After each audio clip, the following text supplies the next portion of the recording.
και ο Μπαρμπαρόσα σιγά σιγά με τη γνωστή του δράση και θηριωδία ταυτόχρονα παρέδωσε όλη τη Μεσόγειο στους Οθωμανούς. Στην Πάρο όμως, και ξαναγυρίζω στην Πάρο, έκανε κάτι που το έκανε ο Οδυσσέας πριν από εκατοντάδες χρόνια. Έφτιαξε ένα κόλπο για να μπορέσει να αλώσει το κάστρο. Ποιο ήταν το κόλπο?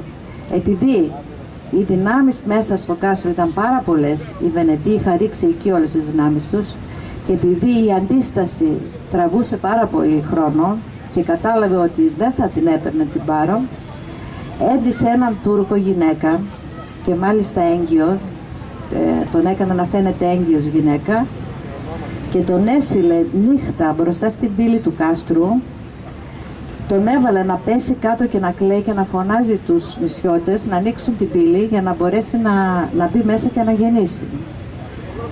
Και το κόλπο έπιασε.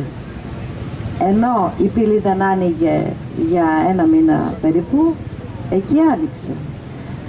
Και τον πίστεψαν, βάλαν μέσα τον Τούρκο και βέβαια από πίσω μπήκε και το ασκέρι του Μπαρμπαρόσα.